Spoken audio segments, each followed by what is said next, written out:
مؤلف در اینجا شروع نمود از استعانه، یعنی که دیگر نوعی از نوعهای عبادت که این استعانت است. استعانت این طلب کمک کردن رو میگویند. استعانه میگم طلب کمک کردن. ما در قرآن میخونیم در سوره فاتحه ایاک نعبد و ایاک نستعین، انا همین استعانت است، یعنی طلب کمک کردن. پس طلب کمک یعنی استعانه یکی از نوعهای عبادت حسابیده میشود، یکی از نوعهای عبادت بزرگ هم به شمار میرود. طلب کمک خواستن که تنها این کمک باید برای الله سبحانه و تعالی قرار بگیرد، اختصاص الله سبحانه و تعالی قرار بگیرد. پس دلیل استعانت یعنی دلیل کمک خواستن، استعانه به معنی طلب یاری است و این طلب یاری عبادت حسابیده می شود، به شمار می رود. و دلیل این قول الله سبحانه و تعالی است که ما هر روز این را می خونیم ایاک نعبد و ایاک نستعین، تنها تو را عبادت می کنیم. ایاک نعبد تنها تو را عبادت می کنیم و ایاک نستعین و تنها از تو کمک یاری و مدد طلب می کنیم. این قسمت است که ما این را هر روز می خونیم، ولی که متاسفانه بیشتر از مردم معنی این را نمی فهمند. ایاک نعبد و ایاک نستعین میگویند غیر الله را عبادت میکنند، ایاک نعبد و ایاک نستعین میگویند از غیر الله دعا و کمک یاری میطلبند. پس این قسمت رو باید انسان خوب درک نماید که این عبادت است. بارک الله فیکم. پس ایاک نعبد یعنی تنها تو را عبادت میکنیم. نعبد از عبادت است، تنها تو را عبادت میکنیم. پس این است معنای اساسی قول لا اله الا الله.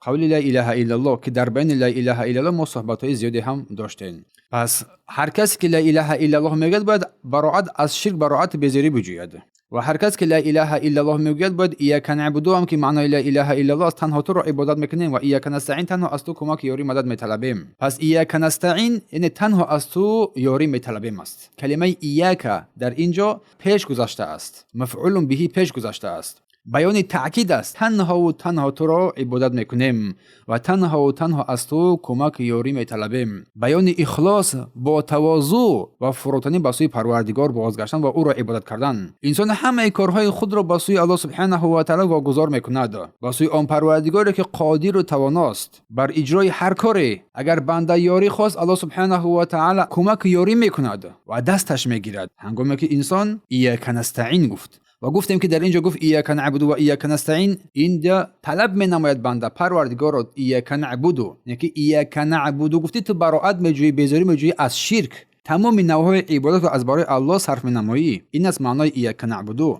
در حدیث اومده است که اذا استعنت فاستعن بالله، هنگامی که تو طلب کمک خواستی از پروردگار کمک یاری بخواه. اذا استعنت یعنی که هنگامی که اراده کمک یاری خواستی پس از الله سبحانه و تعالی این کمک یاری رو میطلبی، نه از کسی دیگری. فاستعن بالله گفت پس از الله کمک یاری مدد بطلب. فلا تستعین الا بالله، از کسی کمک یاری نطلب مگر از الله سبحانه و تعالی. فاستعین امر می نماید بر ما و شمایان، بر ما امر میکند که تنها از او کمک بخواهید، نه از کسی دیگری. اذا استعنت فاستعین بالله. برای همین ما در اول سوره فاتحه میخونیم ایاک نعبد و ایاک نستعین، تنها تو را عبادت میکنیم و تنها از تو کمک یاری مدد میطلبیم.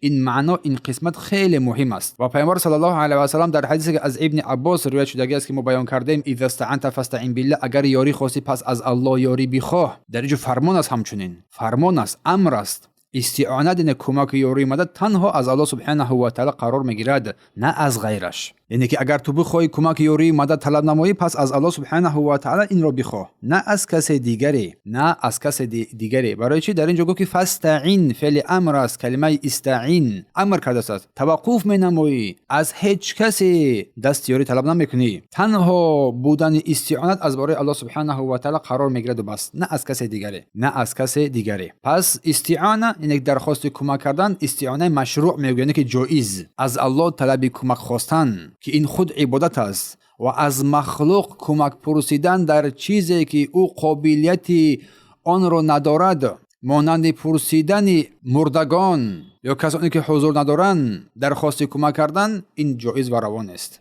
اما کمک یاری خواستن از شخصی که توان آن را دارد، مثلا در دست کسی کاسه آب است، تو از او میطلبی که بر من آب بده، من را راه را راهنمایی کن، از او کمک میخواهی، دستی من رو بگیر، توان دارد، پس در این حالت این قسمت برای انسان جایز را میگردد، اشکال ندارد در این. اما استعانت ممنوع که شرکی هست، از غیر الله کمک طلب کردن، چیزی که تنها الله سبحانه و تعالی بر آن قادر است، کسی دیگر قابل توانایی کمک تو ندارد مگر الله سبحانه و تعالی. در آن چیزی که تو طلب می‌نمایی باید بدونی که آیا این چیز کسی دیگر توان این را دارد یا این تنها اختصاص الله سبحانه و تعالی است. و مانند بخشیدن گناهان کسی گناه تو رو بخشیده نمیتواند، تنها الله سبحانه و تعالی است.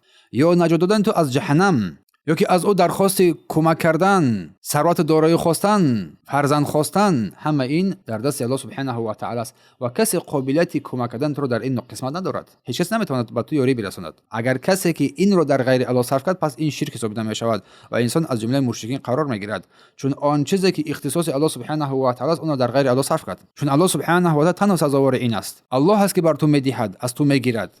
پس هر کسی که استعانت رو یعنی کمک یاری و در غیر الله در آنچه که این امور خاصی پروردگار از اختصاص الله سبحانه و تعالی قرار داره در غیر الله صرف کرد، این شرک ثابت می شود و انسان مشرک میگردد، کافر میگردد، اعوذ بالله، شرک اکبر. پس اگر بر تو پرسیدن که دلیل این استعانت، دلیل کمک یاری مدد تنها از برای الله سبحانه و تعالی قرار میگیرد چیست؟ این قول الله سبحانه و تعالی ایاک نعبد و ایاک نستعین و حدیث پیامبر صلی الله علیه و آله اذا استعنت فاستعین بالله، حدیث ابن عباس. باید اینها رو تو باید چه نمونی در دوش خود داشته باشی، تنها از برای الله سبحانه و تعالی قرار بگیرد. پس استعانه هم یک از مهمترین عبادات به شمار می رود. ایاک نعبد، تنها تو رو عبادت میکنی، اختصاص الله سبحانه و تعالی قرار میدی، یعنی که معنیش این است که تو شرک رو نفی میکنی، تمام نوعهای شرک رو تو از الله سبحانه و تعالی نفی مینمایی، تنها عبادت خاصی رو قرار میدی و ایاک نستعین، کمک یاری مدد هر چیز رو از الله سبحانه و تعالی طلب مینمایی. و این حدیثی که ما گفتیم اذا استعنت فاستعین بالله، هنگامی که تو طلب کمک یاری خواستی، حدیث ابن عباس، پس از الله طلب نما، این حدیث کامل کننده این آیه کریمه است، تفسیر بیان کننده این آیه کریمه است همچنین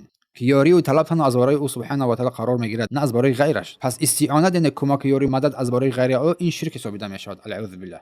و سپس مؤلف رحمه الله تعالی